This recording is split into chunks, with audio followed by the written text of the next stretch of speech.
नमस्कार।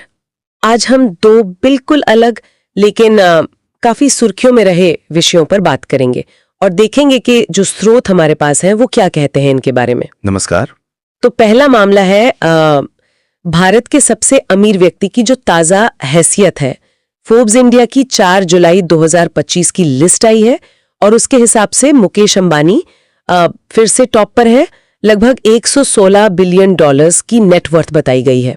हाँ, और एक दिलचस्प बात इसमें यह भी है कि वो एशिया के अकेले ऐसे व्यक्ति हैं जो 100 बिलियन क्लब में शामिल हैं। ये अपने आप में काफी बड़ी बात है। बिल्कुल। और दूसरा मामला एकदम ही अलग है। वो है जापान में सुनामी की एक भविष्यवाणी को लेकर फैली चिंता। हाँ, ये रियो तात्सुकी नाम के एक मांगा कलाकार हैं, मतलब जापानी कॉमिक्स बनाते हैं। उन्होंने 5 जुलाई 2025 को सुनामी आने की बात कही और ये बात इतनी वायरल हो गई कि कई टूरिस्ट्स ने अपनी यात्राएं कैंसिल कर दी। अजीब बात है। हालांकि जैसा कि स्रोत साफ कर रहे हैं, वैज्ञानिक इसे बस एक ज्योतिषी अटकल मान रहे हैं। कोई ठोस आधार नहीं है इसका। जी, कोई वैज्ञानिक आधार नहीं। तो चलिए इन दोनों बिल्कुल विपरीत से दिखते मामलों को थोड़ा और समझते हैं। फोर्ब्स की लिस्ट पर वापस आते हैं। $116 बिलियन अंबानी के लिए और दूसरे नंबर पर गौतम अडानी है करीब 84 बिलियन पर। हाँ, फासला काफी बड़ा है, मतलब 32 बिलियन का फर्क है। बहुत बड़ा फर्क है।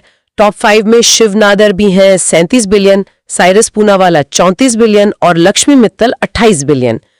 तो सवाल यह है कि अंबानी की इस लगातार टॉप पोजीशन और इतनी बड़ी बढ़त का राज क्या है?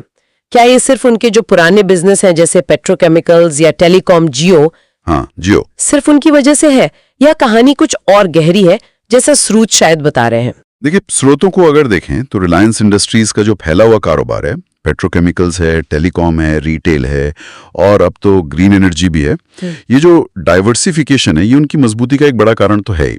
ये स्थिरता देता है। हाँ, स्थिरता तो देता होगा। बिल्कुल, लेकिन रिपोर्ट्स एक और दिलचस्प बात बता रही हैं। वो ये कि हाल की तिमाहियों में जो बढ़त में तेजी आई है उसका एक बड़ा हिस्सा उनके जो नए ग्रीन एनर्जी वेंचर्स हैं उनसे आ रहा है। अच्छा, तो पुराने बिजनेस तो हैं ही पर नई ग्रोथ ग्रीन एनर्जी से। हाँ, ऐसा लगता है। पेट्रोकेमिकल्स और जियो अभी भी बहुत बड़े आधार हैं, पर शायद भविष्य की ग्रोथ का बड़ा दाव इसी नई दिशा में लगाया जा रहा है। उनकी ग्लोबल मौजूदगी और फ्यूचर प्लान्स, जैसे दुनिया भर में डील्स करना, नई टेक्नोलॉजी में इन्वेस्ट करना, ये सब दिखाता है कि नजर सिर्फ आज पर नहीं है, आगे की सोच रहे हैं। हाँ, आने वाले कल पर ज्यादा टिकी है। अच्छा, ये ग्रीन एनर्जी वाला पॉइंट वाकई ध्यान देने लायक है। पारंपरिक ताकत तो है ही, साथ में भविष्य की ऊर्जा पर इतना बड़ा फोकस, ये शायद यही दिखाता है कि टॉप पर बने रहने के लिए लगातार बदलना और नए एरिया में तेजी से कदम बढ़ाना कितना जरूरी हो गया आजकल। बिल्कुल, ये एक स्थापित आर्थिक शक्ति की कहानी है जिसके पीछे ठोस आंकड़े हैं, एक सोची समझी स्ट्रेटेजी दिखती है। हाँ, रणनीति और तैयारी। लेकिन आजकल एक दूसरी तरह की ताकत भी है जो बहुत असर डाल रही है। वो है जानकारी के फैलने की ताकत, चाहे वो जानकारी सही हो या ना हो। सही कहा। इसी से जुड़ा है जापान वाला मामला, सुनामी की भविष्यवाणी। जैसा हमने कहा, रियो तात्सुकी की 5 जुलाई की भविष्यवाणी सोशल मीडिया पर वायरल हो गई। नतीजा, पर्यटकों में घबराहट, यात्राएं रद्द। ये सोचना भी अजीब है कि कैसे एक व्यक्ति की कही बात जिसका कोई वैज्ञानिक आधार नहीं है, कोई आधार नहीं, इतनी तेजी से फैलकर रियल वर्ल्ड में इतना बड़ा असर डाल सकती है। हाँ, ये मामला दिखाता है कि इंफॉर्मेशन के इस दौर में चीजें कितनी जल्दी बदल सकती हैं। और इस मामले में एक बात और ध्यान खींचती है, सिर्फ डर नहीं। जानकारी के मुताबिक इस कलाकार ने पहले भी कुछ अस्पष्ट सी भविष्यवाणियां की थीं जो इत्तेफाक से थोड़ी बहुत सच के करीब निकली। अच्छा, ये भी एक एंगल है। हाँ, तो ऐसा लगता है कि इसी वजह से लोगों में एक तरह का पैटर्न कंफर्मेशन बायस, पुरानी बातों से मिलते जुलते पैटर्न पर यकीन कर लेने की जो टेंडेंसी होती है वो शायद काम कर गया और इस नई भविष्यवाणी को ज्यादा सीरियसली ले लिया गया। पिछले अनुभव के आधार पर। हाँ, जबकि जैसा कि सूत्रों में वैज्ञानिक और विशेषज्ञ बार बार कह रहे हैं, भूकंप और सुनामी की सटीक भविष्यवाणी करना अभी संभव ही नहीं है, ये सिर्फ अट्टाकलबाजी है। तो सरकार क्या कह रही है? जापान सरकार ने भी लोगों से शांत रहने को कहा है, यात्रा योजनाएं जारी रखने की अपील की है और उन्होंने कुछ सेफ्टी इंफॉर्मेशन किट्स भी तैयार की हैं।